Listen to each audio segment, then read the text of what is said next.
Hi everyone, I hope you're all doing well and thanks for being here. This is another timeless reading that's for somebody out there. But I decided to make it a love reading for Valentine's Day. I actually don't tend to do love readings, and it's just because I like the subject. I like to leave the subject of a reading up to spirit rather than to do readings that have a specific intention that I've set. Some of my readings have been love readings, but like I said, I don't really set that as an intention. So I guess it's because I've always gone for like a more of a soul growth perspective with this channel. So I'm just happy with wherever spirit wants to take me, and whatever comes up is informative to me as it is to everyone else. But anyway, this time I guess there was an intention, and I sort of declared that by starting off with a card from a romance deck. So we'll see where this one goes. As always, my intention is that it will find the person or people that it's meant for and at the right time. I'm never expecting a reading will resonate with everyone. So if you're not feeling like it's resonating, it most likely isn't your reading. If you were guided here, though, I think Spirit brought you here for a reason. It's always an intention of mine that if someone watches one of my readings, they'll get something out of it, whether it's an insight, a piece of wisdom, or just the opportunity to see something from a different angle. So if you are here, I think you're meant to be here. Now we'll just do a love pause and then we'll get started with the reading. The love pause is just what we do. It's where we pause the video and send some love out into the universe. You can do a little Ho'oponopono prayer as well, which is to say the 4 sentences. Thank you, I love you, I'm sorry, and please forgive me. So thanks to everyone who does do this. The time to pause is now and the reading will start on the next slide. And here we are with the spread for this reading. If you're interested in the decks I've used, they'll be listed in the description box. And just as I say that, I'm noticing that all 3 of these oracle decks might be in the slightly harder to get category. They're all either out of print, or the version I have is perhaps going to be a little harder to find. So 2 of these decks I've actually bought secondhand, the one on the left and the one on the right. So the first one is officially out of print, and I just didn't want to buy a knockoff, so I kind of lurked on eBay until I found a nice version of the original. And the one on the right originally was put out as a deck that was black, and it just didn't appeal to me in black. And then they had for a while, I think it was available in white and pink, and the pink one did actually appeal to me, but again, it was just hard to get. And then I found it secondhand, so I did buy it there as well. Now the middle one was not a secondhand deck, but I bought it and then they revised the cards, so now it looks different. I think the artwork's the same, but the border and perhaps the font are different. But anyway, I wasn't thinking about any of that when I was pulling the cards for these for this spread. I just thought they were all sort of love-based card decks, so I used them. But I don't believe anything's for random. So the fact that it's twigged that these decks that people might not so easily get, I think there's some kind of meaning to that. And the phrases that are coming to mind when I think about it are words like hard to get, and they don't make them like they used to, because I guess you wouldn't find necessarily these decks looking like this at the moment. So I don't know if either of those phrases are going to be relevant to this reading, but we'll see. I guess it could mean that what you've been looking for has been hard to find, or perhaps you feel like the qualities you've been looking for are from a bygone era, and men and women like that just don't exist anymore. And perhaps even the fact that I didn't want to buy a knockoff, maybe there's something to the knockoff thing as well. Like there are people out there who seem like the real thing, but they're actually faking it. So this has all really piqued my interest. I feel like this could be quite an interesting reading. So it sounds like it's for someone who's perhaps looking for love, and all of those messages do fit with someone who hasn't managed to find what they've been looking for. They've certainly found other things, but they haven't found the love they're looking for. Now that's a great start. Thank you, Spirit. I'm kind of intrigued to see where this will go. Now I'll go to the tarot cards because that's where I usually start.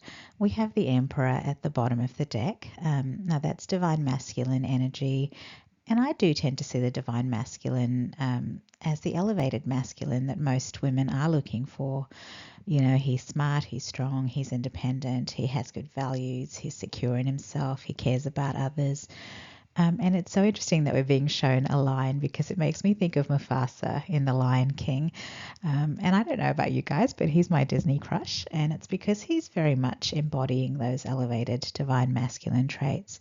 He was a good guy, a good husband, a good father, a good king. And he had a strong character and a good heart. He was gentle when he needed to be and fierce when he needed to be. Now, with the lion energy in this card, we do get the perhaps Leo might be relevant for this, but obviously the Emperor card itself relates to Aries. But with Leo and Aries, maybe we are talking about a fire sign here. And the other obvious thing in this card is how prominent this Ankh is. Now, the Ankh might be worth reading about if this reading is resonating for you, because it was obviously a significant symbol to the ancient Egyptians. It's said to be a symbol of life that's created by the symbols for the masculine, which was the cross, and the feminine, which was the oval. And these symbols obviously are combined in this Ankh symbol. And from what I've read, it could be symbolizing Osiris and Isis as a combined force here. Now, it's said to relate to immortality, and it's also sometimes described as a key, so perhaps the key to life or the key to immortality. And it's also described as the key to the Nile, which floods annually to give life to the desert. And I guess it's hard for us to know retrospectively exactly how significant the Ankh was to the ancient Egyptians, but I guess some of these messages might be relevant to this reading. Now, this Emperor card is shown from the lion's perspective, and there's a lioness in his gaze. There are some cubs there as well. I think it's one lioness and 3 cubs, although one of the cubs is a bit older, so I wasn't initially sure if that was a lioness as well. But I think it is 1 lioness and 3 cubs. So with what we had about someone looking for love, it's making me think of the Emperor looking for love. And with that Ankh, he's looking for a life-affirming, lasting kind of love. And I'm seeing cubs in this image, and from what we know of how prides operate, this looks like a lion who has mated with a lioness, and those are his cubs. So this divine masculine might be a father already. And actually, as soon as I said it, I wanted to change that, because obviously divine masculine doesn't have to be a man. We could be talking about a woman who carries the divine masculine energy. So I guess the correct thing to say is that the divine masculine here in this reading might already be a parent. And so I am getting a more mature energy from that. And that does make sense, because it takes time for someone to grow and mature into that Emperor energy. So, even on the traditional Emperor card, it's not a young man on the card. And I just got something else. It's possible that he's looking at this lioness because he's seeing her as the Empress, and she's already the mother of his children. Again, flip the genders if that's what resonates for you, because tarot cards don't mean genders at all. So I'm going to use the gender terms. It's just easier for me so I don't get muddled, but do take it on board that it could be the other way around as well. But I feel like, so this Emperor is looking at this Empress, and perhaps he didn't see it before. He didn't recognize that she was the Empress. And maybe he wasn't the Emperor before he was still growing up. Maybe she was already grown up. Maybe she was still growing up. I don't know. But they're both grown up now. And like I said before, switch the genders around as you need to. But I'm going to say the divine masculine energy here is recognizing the divine feminine energy. And now I'm drawn to the first 2 oracle cards. The first card is titled Very Soon. And I guess very soon would certainly fit with the storyline where the divine masculine already knows who the divine feminine is, and they just need to act on their feelings. And the message on this card is clearly decide what you want so that it comes to you now. So the Emperor is being guided to be intentional now. If he wants this divine feminine Empress, he needs to start being intentional with his words and actions. He needs to show her that she's the one he wants to be with. And doing that would bring this union about very quickly. And we see a couple who are in this embrace on this card. And so if the Emperor acts now, he can be united in a loving embrace with his Empress very soon. Now, the second oracle card drew me in for a reason as well, and it's because it has a very divine feminine energy to the artwork.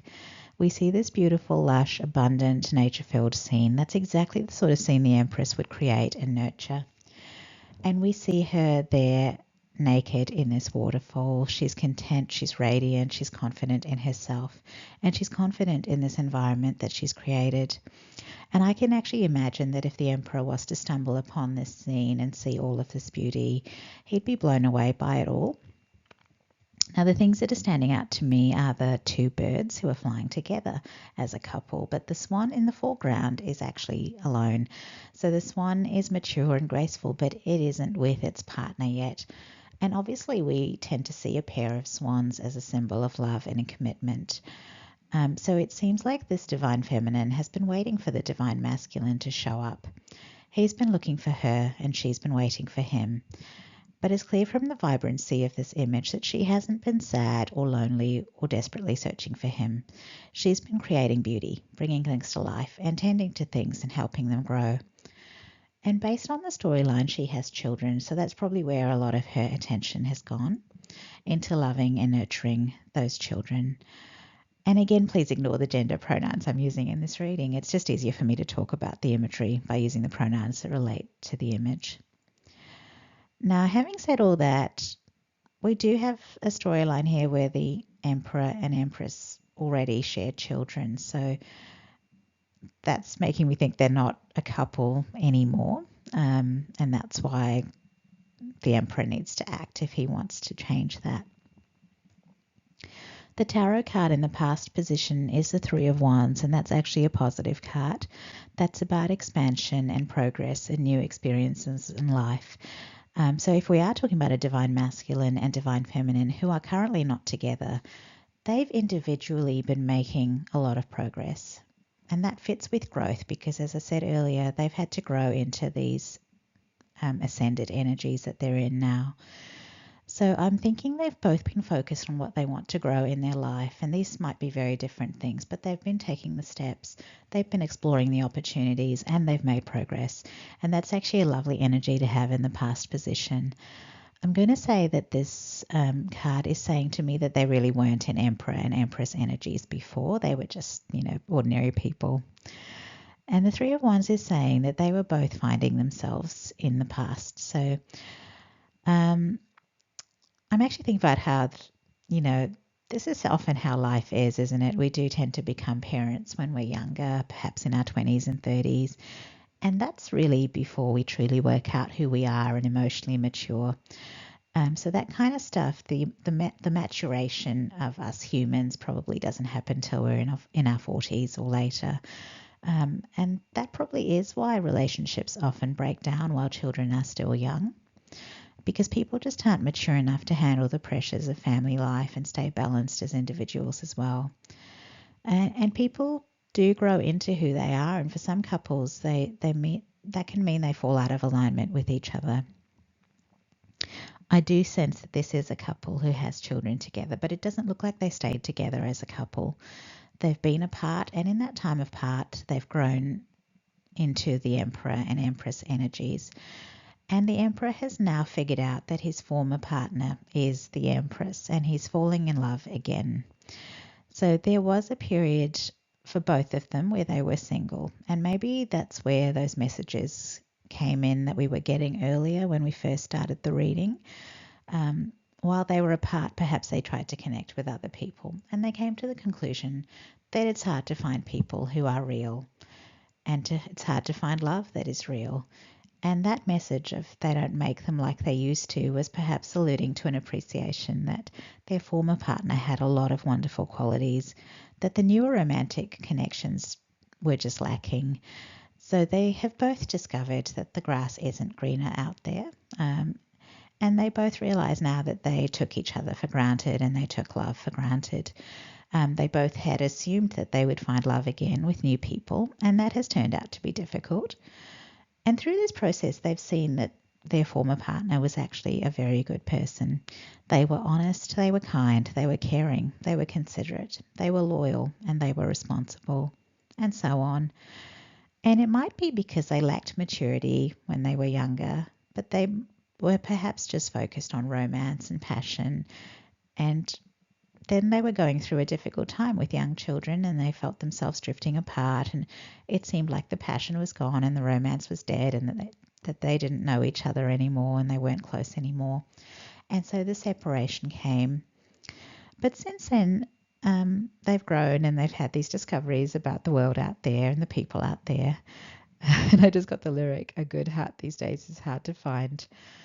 Wow, that takes me back as well. So Fergal Sharkey, I think, sang that. I think I'll be popping that on the playlist. So they've discovered that a good heart is hard to find. They've discovered that a lot of people out there don't have a good heart and realised that, hey, my ex did.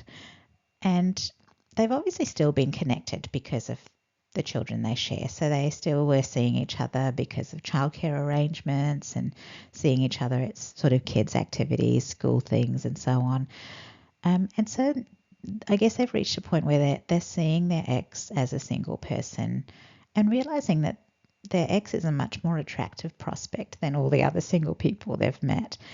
And I'm also now remembering how the Empress was naked in that card. So nakedness is something that I see as vulnerability and authenticity. So I think the Emperor looks at her authenticity and it's something that stands out brilliantly now because he's seen all the fakes out there, all the knockoffs. You know, she's real. She is not afraid to be herself. And wow, it's 11:11 as I'm channeling this. So I channel by writing. So for those who don't know, I write this before I record it. So the 11:11 is making me think this is a twin flame reading. And I just got a notification right now. So it's 11:11 and it says I have a parcel on the way. So that is saying to me that something's on the way. And we did have that oracle card very soon. So something's coming. It's in the mail. It's on its way. It's arriving very soon. So wow, I think this reading, the timing is going to be like almost now, really. I guess it's Valentine's Day. It could be today. But anyway, getting back to the reading, this is a couple that has become interested in each other again. There's the pull of attraction. And I guess that can be a bit of a challenge in this sort of situation. It can create a bit of mental kind of turmoil because how do you win someone back after you've rejected them or after they've rejected you? You might have doubts about if the other person even wants you back. Have things really changed for you guys, or are you just going to get back together and the same old issues come back? And how would a reunion affect the children who've had to deal with the trauma of the initial breakup? Because what if it doesn't work out again? Does that make things worse for the children than if you just stayed apart? I can see all of those sorts of things going around in these people's minds. Now, the card in the present position is the Four of Pentacles, and this is typically a card of someone who's holding on tightly to what they have because they fear losing it. So in this context, there could actually be a fear of losing what exists currently because there is stability here in this relationship. And number 4 does relate to stability and foundations. So there's stability here. We can see the lion and the lioness. They're not in conflict. They're looking at each other. This is a couple who is successfully co-parenting. They're getting along. Everything's working pretty well. They're on amicable terms. They probably enjoy the little catch-ups they have when the children bring them together. And maybe this is the easiest their connection has been in a long time, or maybe this is the easiest their connection has ever been because there may have been turbulence back when they were a couple. And I guess if we were talking about twin flames, and there often is a lot of, drama in, when they're in the runner chaser kind of phases. So I don't know if this is a twin flame reading, but possibly. So maybe this here now is where they're both balanced people and they're getting along. And so this is a nice relationship, whereas they couldn't have that before. This particular image in these Four of Pentacle cards is a little different. It's of a squirrel who's sort of squirreling away some nuts for the winter. And that always makes me think of someone who's saving up for something. And that's kind of making me think about how some people talk about, is it called a relationship bank account? That might not be what it's called, but it's something like that. But what they're talking about is that in a relationship, every good, positive interaction is like a deposit into this relationship bank account. And then every not so nice thing is a withdrawal. And just like any savings account, if you're putting in more than you're withdrawing, that balance is going to grow in a favorable direction. So for this couple, when things were going wrong, there were more withdrawals than deposits, and the account got drained, perhaps overdrawn, and that's what killed the relationship the first time. But over the years, as their connection has improved and as they've, grown and healed and become balanced individuals, they've been able to make some deposits and not make withdrawals anymore. So they've hit positive territory, and so there is a positive bank balance here. And it might even be enough.